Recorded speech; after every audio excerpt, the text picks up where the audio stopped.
I've been thinking about the three kings lately. I've preached in sermons the well-known joke that makes fun of these three people and the types of gifts they brought to Jesus. You know how it goes.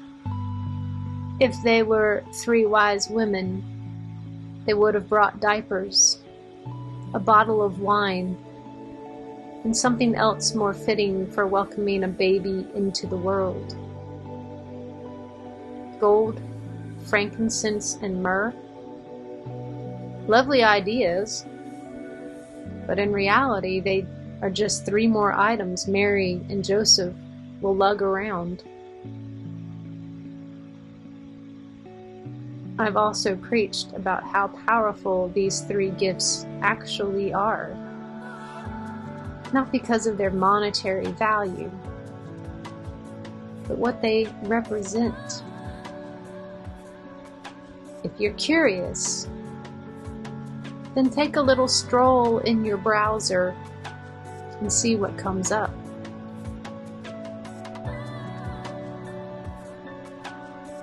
There's also the joke why these three kings were so late to the party.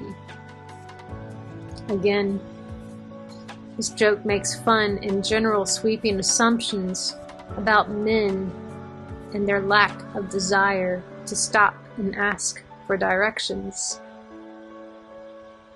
That joke has made it into my sermons a few times as well.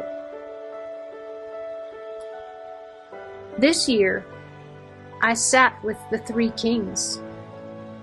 I pulled up a bit of carpet around their campfire, primed to ask them the age-old question. Why did it take you so much longer to make it to the cradle of Jesus? I was about to pose the question when one of the kings turned and asked me, "Why did it take you so long to journey to the Christ child?"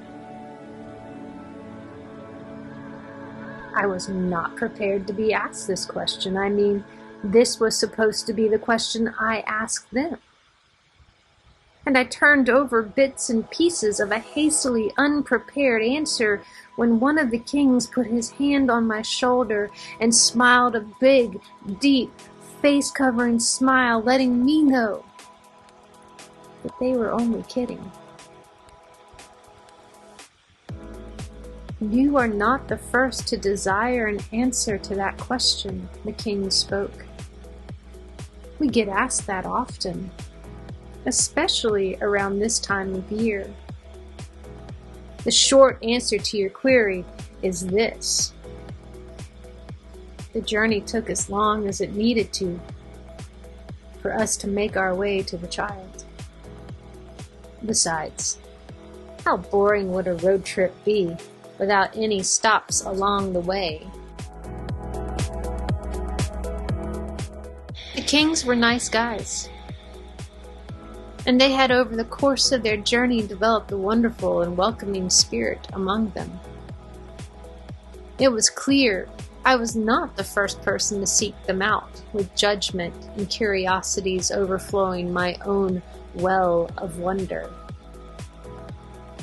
They didn't have any room in their caravan to carry with them my worry, my anxiety about them running late. In their hearts and in their speed, they were making good time.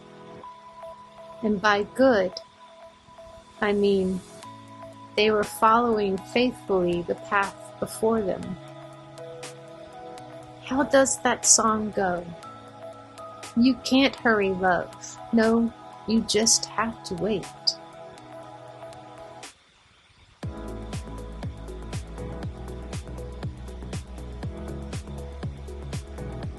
For 2 years, the kings carried their gifts for the child, and the weight of those gifts became entwined with their own skin, their own souls, their own spirits, so much that when they finally arrived at their destination, The gifts that they put before Jesus were covered in their own DNA, as well as pieces of the journey that they took to get there.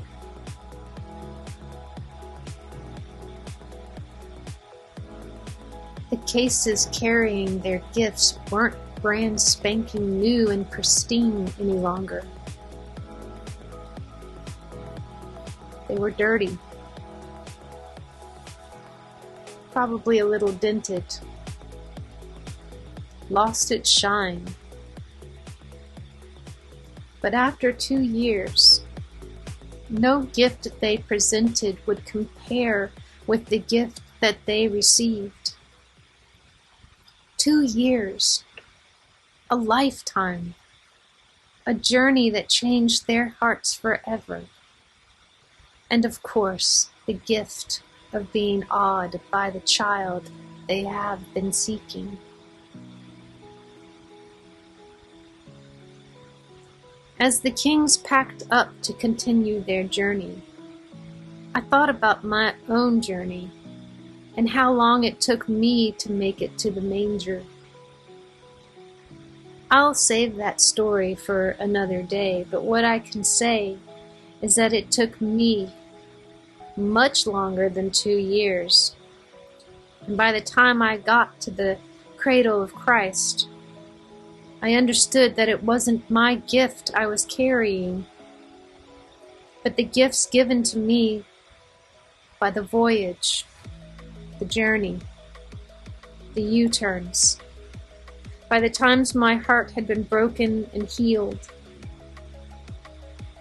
by the time I got to the manger, all of my assumptions had been lost along the way, and I was ready to present the me I had become as the only gift I could carry and lay at the feet of Christ. When all is said and done, 2 years doesn't seem long enough.